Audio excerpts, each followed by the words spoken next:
Hujan turun tanpa suara keras, hanya meninggalkan bau tanah basah yang menusuk ingatan. Jam dinding di kamarku berdetak pelan, menunjukkan pukul 22.47. Aku baru saja memejamkan mata ketika layar ponsel menyala sendiri. Getarannya pendek, namun cukup membuat dadaku sesak. Sebuah panggilan video masuk. Nama yang tertera membuat napasku tercekat. Ibu. Nomor itu tak mungkin aktif. Aku sendiri yang menyimpan kontaknya, meski sudah 40 hari sejak ibu dikuburkan. Jariku kaku.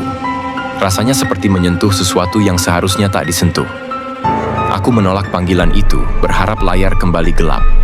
Namun beberapa detik kemudian, ponselku kembali bergetar.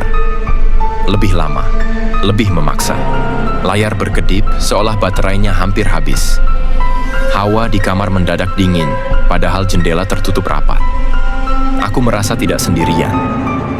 Dengan tangan gemetar dan jantung yang berdegup terlalu cepat, aku akhirnya mengangkat panggilan itu. Layar menampilkan ruang tamu rumah lama kami.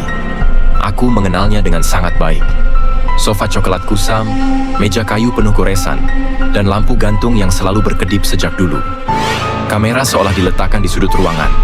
Tidak ada suara, hanya dengung halus seperti angin di lorong sempit. Gambar terlihat hidup, terlalu nyata untuk sekadar gangguan. Lampu di ruang tamu berkedip perlahan, lalu stabil. Aku menunggu seseorang muncul. Detik demi detik terasa panjang dan menekan. Lalu dari sisi kanan layar, sebuah bayangan masuk perlahan. Sosok itu duduk di sofa, membelakangi kamera. Rambutnya hitam, panjang, jatuh menutupi punggung. Posturnya membuat tenggorokanku mengering. Itu postur yang sangat kukenal. Aku ingin memanggil, tapi suaraku tertahan di dada.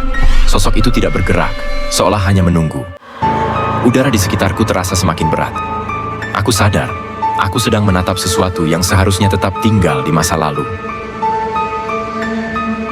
Aku akhirnya berani membuka mulut, meski suaraku hanya keluar sebagai bisikan rapuh. Sosok di layar tetap membelakangi kamera, namun perlahan, kepalanya sedikit menunduk.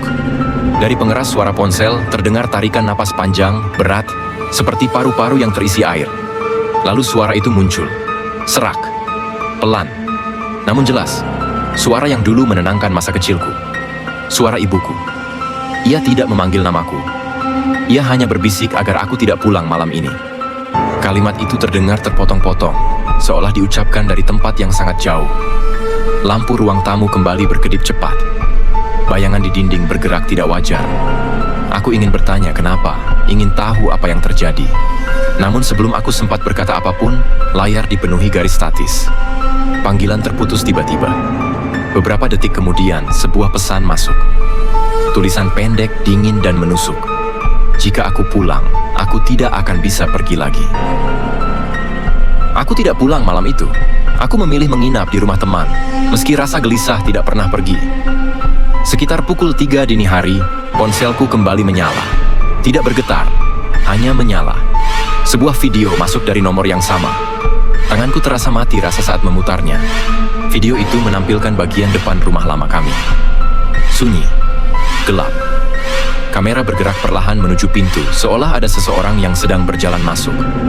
Pintu terbuka tanpa suara. Ruang tamu muncul kembali. Lampu menyala redup. Sofa itu terlihat lagi. Kali ini ada dua sosok duduk berdampingan. Yang satu adalah ibuku. Rambut panjang, kepala sedikit tertunduk. Yang satu lagi membuat darahku membeku. Sosok itu memiliki postur yang sama denganku. Pakaian yang sama seperti yang kupakai siang tadi. Keduanya duduk diam, menghadap ke arah kamera, namun wajah mereka tidak pernah terlihat. Sejak malam itu, nomor ibu benar-benar tidak bisa dihubungi, seolah tidak pernah ada. Aku tidak pernah kembali ke rumah lama kami.